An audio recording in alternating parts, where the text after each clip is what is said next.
every day improves. It won't. Not with that fucking attitude. Next time on Landman. Embezzle, insurance fraud, wire fraud. Kammy's name is on everything.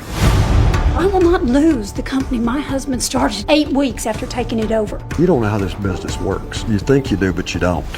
And you damn sure don't know who you got in business with. How bad? There's just fucking dead bodies everywhere.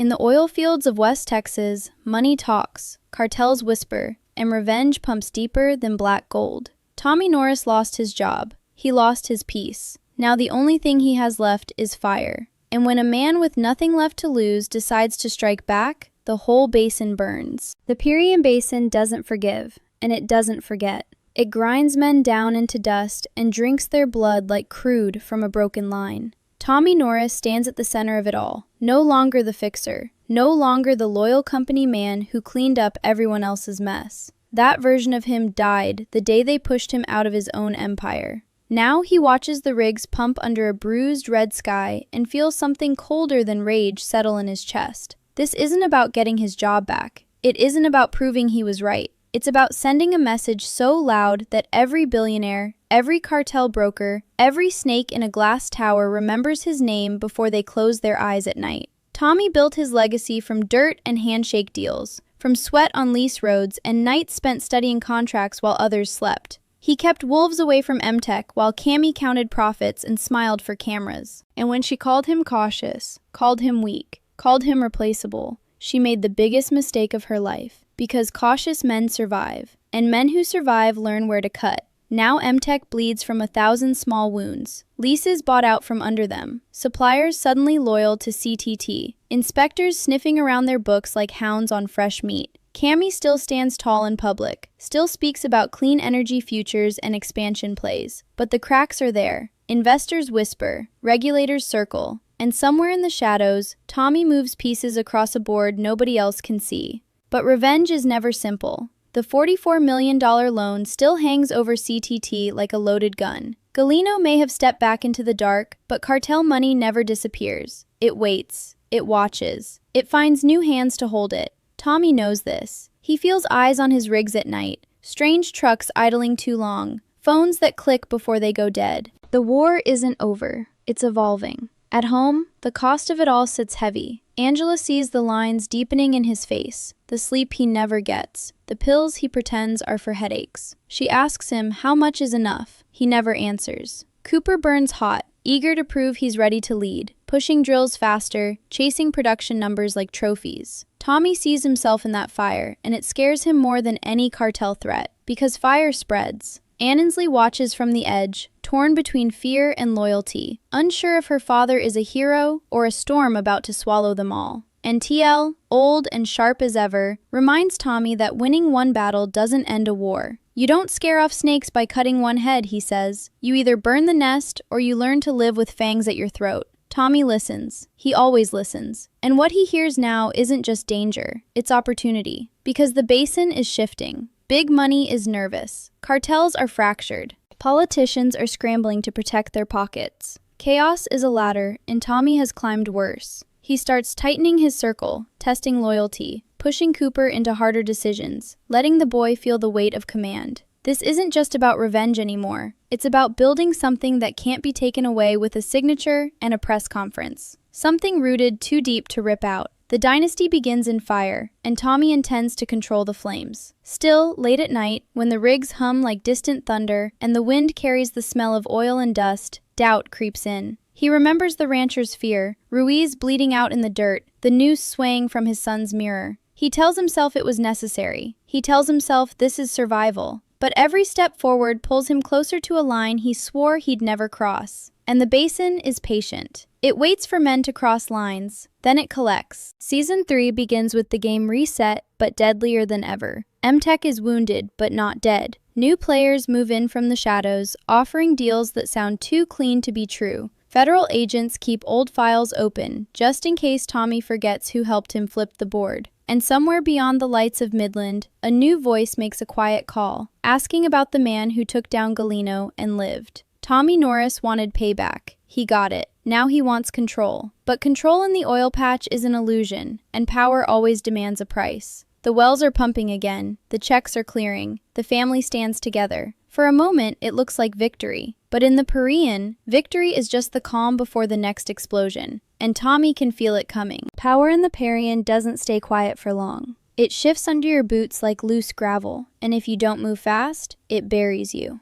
Tommy Norris understands that now better than anyone. He didn't just survive the last war, he exposed it. He flipped the board. He forced kings into exile. But when a king falls, the throne never stays empty. It waits for the next man bold enough to bleed for it. CTT is stronger on paper than it has ever been. Production numbers are climbing. New leases stretch across the basin like fresh territory claimed in blood. Cooper runs operations with sharp focus, learning how to command roughnecks twice his age. He pushes hard, sometimes too hard, chasing growth like it's proof they deserve to be here. Investors who once laughed at Tommy now return his calls with careful respect. Banks that shut doors now offer better terms. On the surface, it looks like the comeback story of the decade, but under that surface, cracks are forming. A new player steps into the shadows. Not loud like Galeno, not reckless like Kammy. This one moves clean, corporate, global money with quiet connections. A foreign energy group starts buying up small companies around the edges of the basin. Nothing dramatic, just steady acquisitions, strategic, smart. And every time Tommy checks the filings, he sees the same pattern. They're circling CTT's best ground. The phone call from that unknown voice wasn't random. It was a test. And now, the real offer arrives. A private meeting request. No threats, no raised voices, just numbers on paper that would triple CTT's value overnight. A merger that would make Tommy untouchable. International expansion, political protection. The kind of power that doesn't worry about inspectors or local cartels. The kind of power that changes laws instead of dodging them. Cooper sees opportunity. We take the deal. We go bigger than MTech ever dreamed, he says, eyes burning with ambition.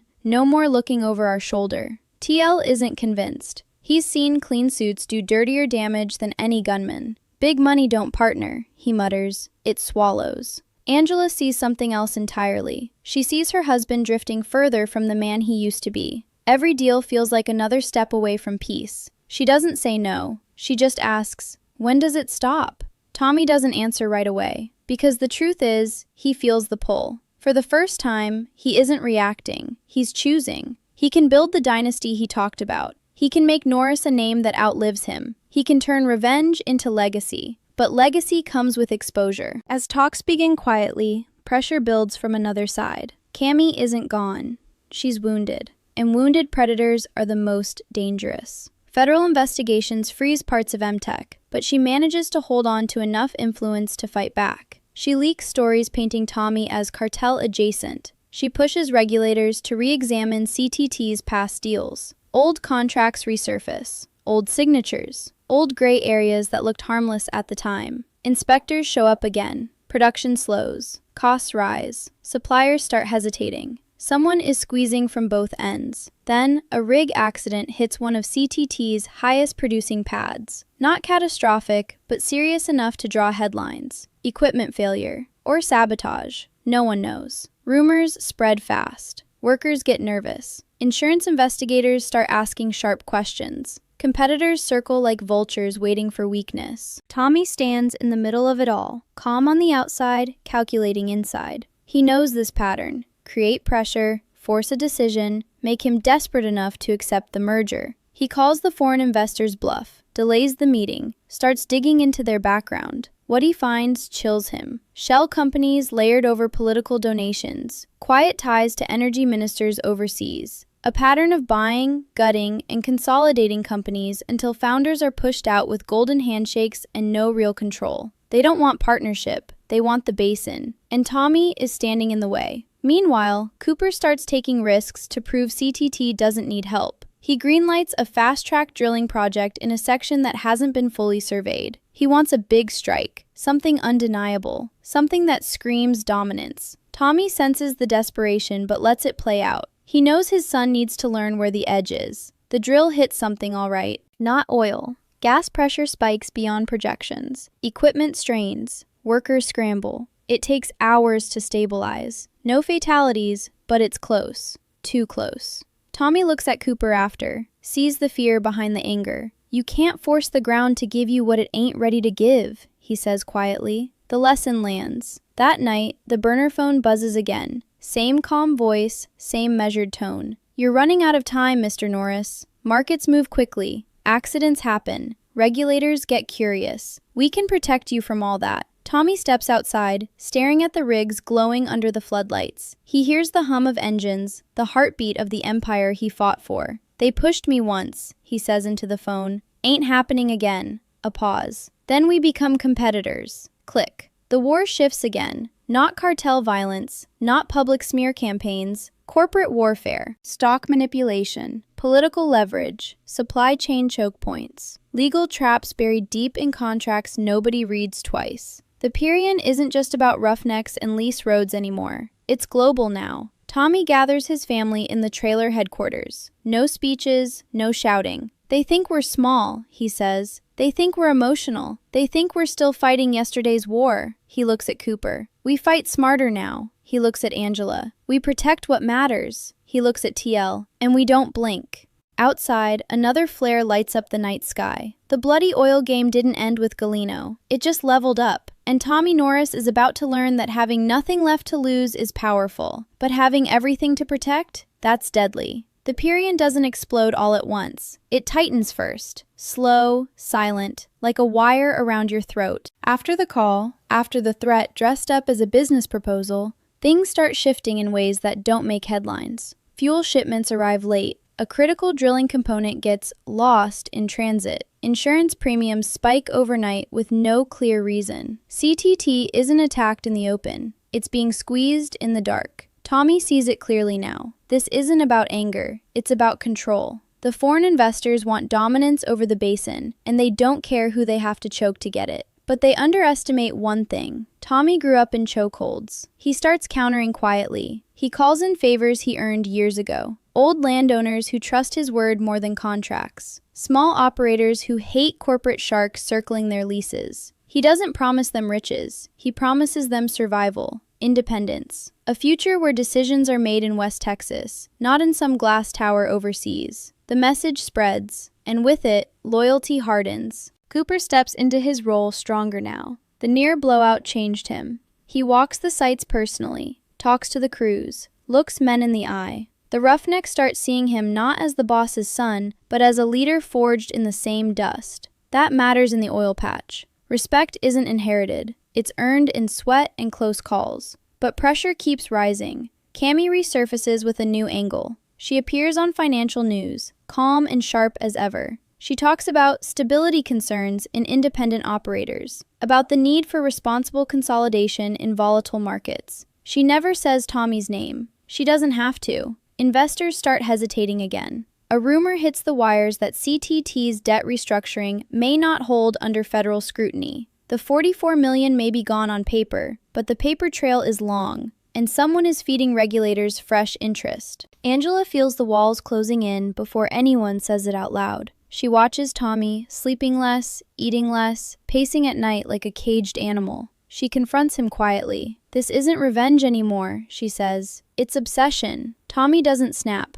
doesn't shout. He just says, if I step back now, they don't just take the company, they take our name. That's the real fear, not bankruptcy, erasure. Then the first real strike lands. A key CTT partner pulls out of a joint drilling venture with no warning. The contract had solid terms, profits projected high, but overnight they walk. No explanation, just legal language and silence. Tommy knows what that means. The foreign group isn't asking anymore. They're forcing isolation. Cooper wants to retaliate fast. Leak dirt, expose backroom dealings, go loud. Tommy stops him. Loud gets you crushed, he says. Smart gets you ahead. He starts digging deeper into the foreign group's acquisitions. He finds something they didn't expect him to see. A pattern of environmental violations quietly buried in other countries. Worker disputes settled with sealed agreements. Land grabs masked as partnerships. Dirt. Real dirt. Enough to damage their expansion if it reaches the right ears. But using it means escalating beyond business. It means war without rules.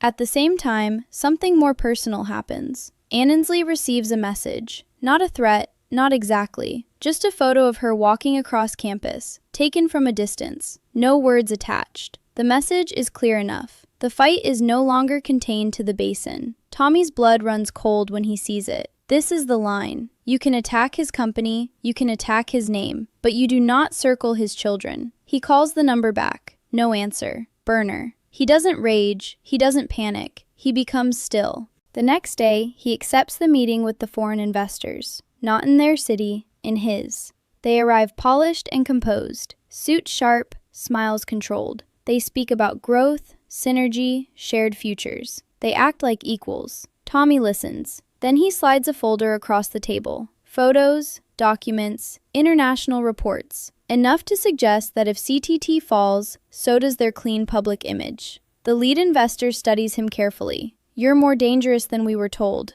the man says softly. Tommy leans back. "You came to my basin," he replies. "You don't get to be surprised by how we play here." The offer changes. Not a takeover, a truce. Temporary. They'll back off active pressure. CTT remains independent. In return, Tommy doesn't release what he has. It's not friendship, it's mutual threat. But peace in the oil game is always temporary. As they leave, the lead investor pauses at the door. "Men like you," he says, "eventually want more than survival." Tommy doesn't respond, because he knows it's true. That night, he stands alone on the ridge again. The rigs move steady in the dark. The empire stands. His family is safe for now. The corporate sharks have retreated to deeper water. He won. Again. But each victory costs him something. He feels it in his chest, in the quiet moments, in the way his children look at him now, not just with love, but with awareness. He isn't just their father anymore. He's a force. And forces don't retire peacefully. The Permian wind cuts across the land, carrying dust and the faint scent of oil. Tommy Norris started this season wanting revenge. Now he has power. And power doesn't just defend, it tempts. The dynasty is rising. But dynasties don't fall from outside pressure alone. Sometimes they collapse from the fire burning at their core. Power changes a man slowly. Not in the way he talks, not in the way he walks. It changes him in the quiet spaces, where doubt used to live. Tommy Norris doesn't doubt anymore. After the standoff with the foreign investors, something shifts in the basin. Word spreads fast in oil country. He didn't fold. He didn't sell. He didn't disappear. The man they tried to fire, threaten, and swallow whole just stared down global money and made it blink. That kind of story travels. Small operators start reaching out. Independent drillers who once feared corporate consolidation now see a banner to rally behind. Keep the basin local, they say. Keep it Norris. CTT expands again. Not reckless, not loud, strategic. Tommy forms quiet alliances with family-run outfits. Shared infrastructure, shared security, shared legal defense funds. It's no longer just one company standing alone. It's a network, a shield. But shields can look like swords from the outside. Federal attention intensifies. Not raids, not arrests, just scrutiny. Audits stretch longer. Paperwork gets heavier. Political figures begin talking publicly about unchecked regional power players. The narrative is shifting again. Tommy expected enemies in the dark. He didn't expect them in daylight. Cooper thrives in the expansion. He negotiates hard, pushes production higher,